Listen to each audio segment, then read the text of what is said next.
E aí pessoal, tudo bem? Fábio Gentil, advogado maritimista aduaneiro. Hoje eu quero falar com você a respeito de liberação de carga sem BL. Mais precisamente, eu quero focar no procedimento de alguns armadores de exigir a apresentação do BL original para desbloqueio do CE mercante. Esse é um problema que nós temos enfrentado com bastante recorrência, então por essa razão achei que era necessário um vídeo explicando o porquê que esse procedimento é indevido. Quando eu questiono armadores a respeito desse processo, o que alguns informam é que eles se baseiam no artigo 750 do Código Civil. Esse artigo diz que o contrato de transporte se encerra com a entrega das cargas. Então, estes armadores se preocupam em fazer a entrega da maneira mais precisa possível para evitar algum tipo de reclamação.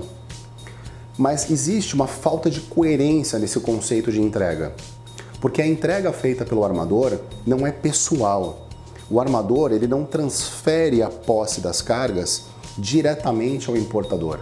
Essa transferência de posse se dá através do terminal, que é o operador portuário que pôs as cargas no chão e que logo após essa operação portuária passa a realizar um papel de armazém.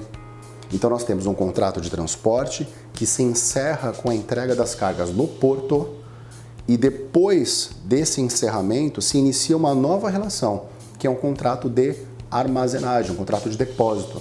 Então se o importador não puxar as cargas para um outro terminal, ele acabará ingressando num contrato de depósito com o operador portuário, que se transmutou numa outra figura, na figura de depositário, na figura de armazém, na figura de responsável pelas cargas. E é por essa razão que os terminais cobram a armazenagem dos importadores e não dos armadores. Quer ver uma outra situação interessante? Quando tem uma avaria de cargas. Então, uma ação indenizatória ajuizada contra um armador. Qual é a primeira medida que o armador toma? Ele verifica se as cargas chegaram ao porto de destino incólumes. Eles verificam o termo de avarias para analisar se houve algum tipo de apontamento feito pelo terminal no momento da descarga. Se o terminal não fez nenhum apontamento, a presunção é de que as cargas chegaram incólumes, livres de qualquer tipo de avaria. E baseado nesse argumento, os armadores sistematicamente tentam se isentar de responsabilidade quando são réus em processos de ações indenizatórias. Bom, então vamos lá. Se o artigo 750 fala que a responsabilidade do transportador se encerra com a entrega, e alguns armadores estão insistindo que a entrega é a entrega final, ou seja, a transferência de posse para o importador, então eles não poderiam tentar se isentar de responsabilidade? Então até a entrega final, eles são responsáveis? A gente sabe que não é isso que acontece. Não é assim que os armadores procedem. Da mesma maneira, vamos imaginar uma carga abandonada, ou uma carga que fique alguns meses paradas no porto gerando despesas de armazenagem. O terminal, pelo raciocínio desses armadores, deveria cobrar a armazenagem, então, do armador. Porque se a responsabilidade até entrega física, transferência de posse, é deles, então eles têm que pagar as despesas para a manutenção das cargas. Vocês concordam comigo? De novo, também não é isso que acontece. Então nós temos aqui um problema de coerência.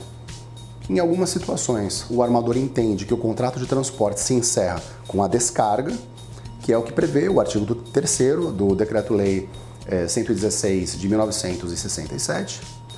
Em outras situações, para justificar esse procedimento de exigência de BL, que nada mais é que uma forma de obrigar o importador a se apresentar para fazer pagamentos para eles defendem que o contrato de transporte se encerra com a entrega final. Então, de novo, um problema de coerência. Um mesmo artigo de lei não pode ser interpretado de formas diferentes para acomodar os interesses de um grupo ou para acomodar os interesses de uma pessoa. O artigo de lei tem que ser interpretado de uma forma única. Eu não posso utilizar o mesmo artigo para duas interpretações diferentes conforme o meu interesse. Nós temos outras questões técnicas e operacionais que reforçam esse entendimento que eu estou apresentando para vocês agora. Por exemplo, o artigo 54 da Instrução Normativa 680 de 2006. O artigo 54 ele relaciona todos os documentos que são apresentados para o depositário, entenda-se terminal, para que o terminal possa realizar a entrega das cargas. Um desses documentos é o conhecimento de embarque original. A mesma Instrução Normativa 680 de 2006 fala, inclusive, que o terminal tem que adotar todas as cautelas para atender aquilo que é previsto no artigo 754 do Código Civil. O que o artigo 754 do Código Civil fala? Que as cargas têm que ser entregues para quem seja o dono dessas cargas, para quem apresente documentação que comprove que é o dono das cargas. Então a gente consegue perceber que o ônus de controlar a entrega das cargas não é do armador. O ônus de controlar a entrega das cargas é do depositário, é do terminal. Quer ver uma outra situação que reforça essa ideia? Vamos avaliar o regulamento aduaneiro, tá certo? O regulamento aduaneiro, ele prevê que em casos de abandono, o terminal, o depositário, tem que emitir a ficha de mercadoria abandonada, FMA, para informar a Receita Federal o que está acontecendo. Então isso, de novo, vem a comprovar que o terminal é o responsável pela gestão, pelo controle das cargas após o seu descarregamento, e não o armador. Outra coisa, Código Civil. O Código Civil não exige o envio de aviso de chegada de cargas para os importadores. Ora, mas se a minha responsabilidade por aquela interpretação do 750, que eu sou contra, se a minha responsabilidade vai até a entrega final das cargas para o importador, então eu tenho que ter essa obrigação de informar a chegada das cargas. Mas não é isso que acontece. Ou seja, existe um mal entendido com relação ao artigo 750 do Código Civil. Quando ele usa a expressão entrega, nós precisamos entender o que é entrega, em que momento essa entrega acontece e através de quem essa entrega acontece. O conhecimento de embarque, ele possui um campo que é porto de descarga e ele possui um outro campo que é destino final, final destination. Quando esse final destination estiver preenchido, por exemplo, com o endereço da fábrica de um cliente, eu concordo que o transportador, seja um armador ou seja um transportador sem navio, um NVOCC, um agente de cargas, tem a responsabilidade de fazer a entrega até o local final. Agora, se o contrato tem apenas porto de descarga, o contrato se encerra no porto. O mesmo conhecimento de embarque pode ser gravado como uma operação porto-porto, pier-pier, pier-casa, casa-pier. Tem vários arranjos que podem ser feitos no conhecimento para indicar onde a responsabilidade começa e onde ela termina. E todos os contratos de armadores são peer-peer, como regra, salvo raríssimas exceções. A regra é peer-peer, cargas recebidas no porto, no pier, cargas entregues no porto, no pier. Não é feita a entrega pós-descarregamento.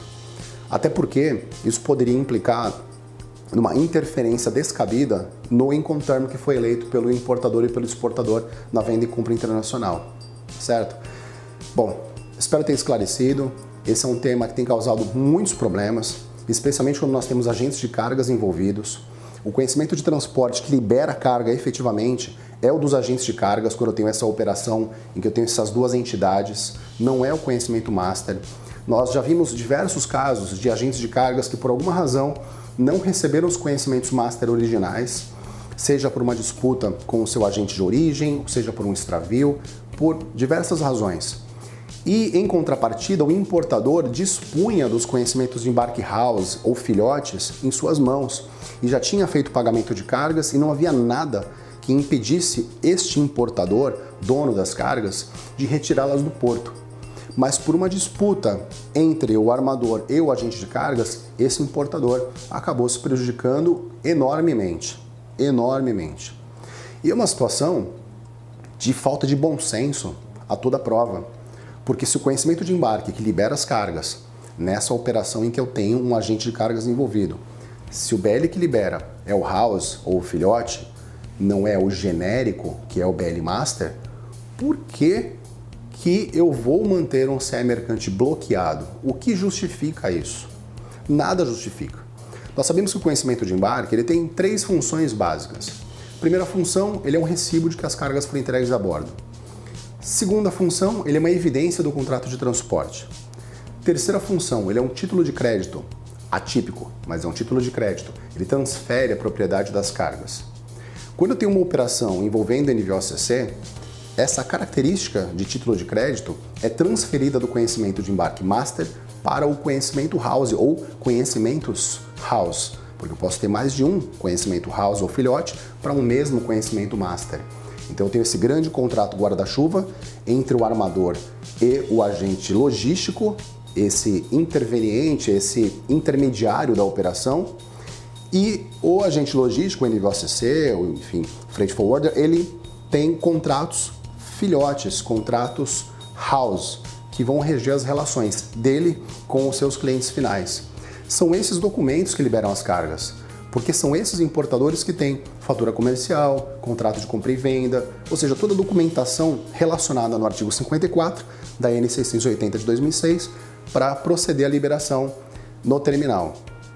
Outra questão que a gente não pode esquecer é os conhecimentos house e os master, eles têm uma vinculação, um entrelaçamento que é feito pelo agente de cargas. O agente de cargas tem que desconsolidar essas informações no sistema e também tem que vincular os conhecimentos house aos conhecimentos master. Existe uma conexão direta e expressa em sistema. Isso é claro, qualquer um que acessa aquilo consegue enxergar. Então não existe entrega indevida. Agente de cargas, aliás, não é dono de carga nenhuma. Ele é um intermediário. Então, se o conhecimento de embarque master é extraviado, ou se o conhecimento de embarque master não chegou às mãos do agente de destino por alguma razão, isso não causa nenhum impacto, nenhuma perda para o armador. É uma insistência num procedimento arcaico e que não condiz com a nova mentalidade da Receita Federal do Brasil. Hoje, para vocês terem uma ideia, um importador que seja operador econômico autorizado, por exemplo, ele libera suas cargas sobre águas. Antes mesmo das cargas chegarem ao país, ele consegue desembaraçar. E aí, ele tem que se sujeitar a um procedimento arcaico do armador que quer que ele vá até a sua agência, o seu agente local, para fazer a liberação do documento, sendo que isso não existe, sendo que a legislação só prevê duas hipóteses em que o armador pode bloquear o CE mercante. Então é isso, pessoal.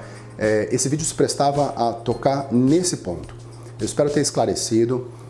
Eu sinceramente aguardo com bastante entusiasmo as próximas decisões dos tribunais, especialmente do TJ de São Paulo, que tem algumas ações em curso, aguardando julgamento, e eu tenho certeza que esse tema vai ser esclarecido. Não é possível que a gente continue com essa falta de coerência.